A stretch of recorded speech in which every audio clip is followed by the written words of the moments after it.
Good day, everyone. RJ Weiss here from GenYWealth.com. I want to do a video of a reader question today. Let's get right to it. The reader question came from Twitter, where BlackRain81 asks, well, I guess the biggest issue I face is trying to pay off consumer debt and trying to save at the same time. Or should one take priority? So let's dive into the options he has here.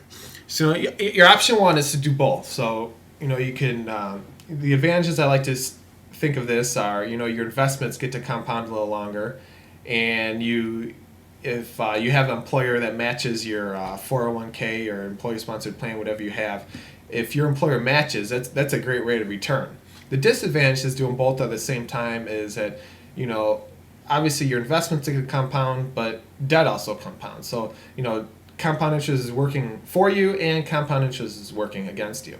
Another thing that I dislike about doing both at the same time is it's hard to really gain focus and clarity and really get intense about doing one thing, both things at the same time.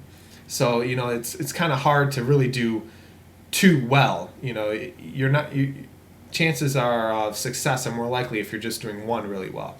So let's get on to what if you chose to save only. So obviously your investments get to compound a couple more years until you pay off, a couple more years for retirement, and you gain that possibility of the employer match. On the other hand, like I said, debt also gets to compound, and you're still making minimum payments. So you still can't save because you still can't go all out saving because you're still making minimum payments. So again, like the first option here is you're not doing one really well. You're just doing both half-assed. So, let's get on to option number 3. And that's to pay off debt only. So the advantage of this are your debt gets paid off the quickest. So you get focused and you decide to pay off that debt as quick as you can. Like I said, with compound interest, is the debt doesn't compound then. The disadvantages are your savings don't have as much time to compound for retirement, and you lose that employer match. So let's look at why I like option number 3 so much. It requires a lifestyle change on your part, I like to say. Once you decide to pay off debt, get focused, look at your finances every month, you can make huge strides, and you could use what you learned when you went into this focused period to pay off debt for other areas of your life. So once you pay off this debt, saving 10 to 15% of your income is easy.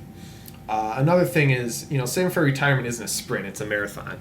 And, if you have this debt lurking behind you and all of a sudden you have to stop saving for retirement, that really hurts. So once you start saving for retirement, you want to be able to do it for the rest of, 30, 40 years. So, it's better to start on the right foot by paying off all your debt first than to kind of try to do both at the same time.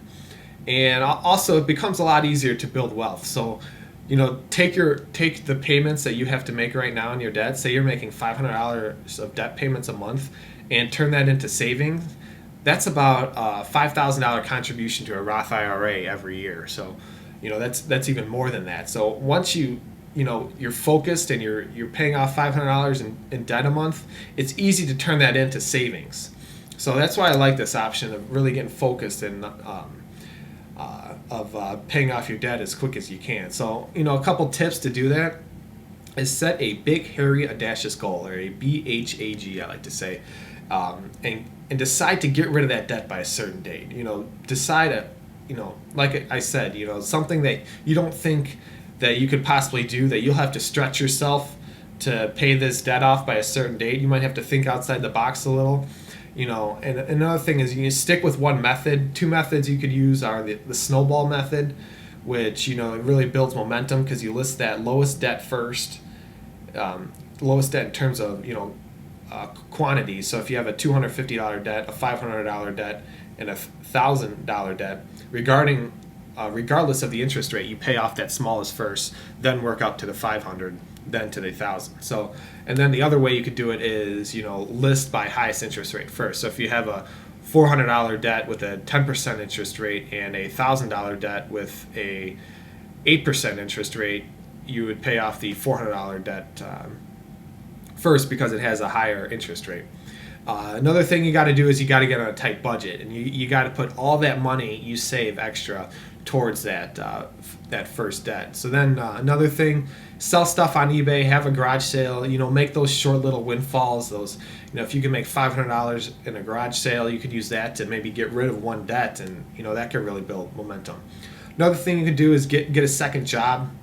It's just for a short amount of time. Maybe it's 3 months, 6 months, a year, but you'll really thank yourself later. Another thing is you can make a chart, hang it in your room, something you'll see every day. Every time you pay off a debt, put a star next to it, mark it off with a big red marker, something in front of you every day.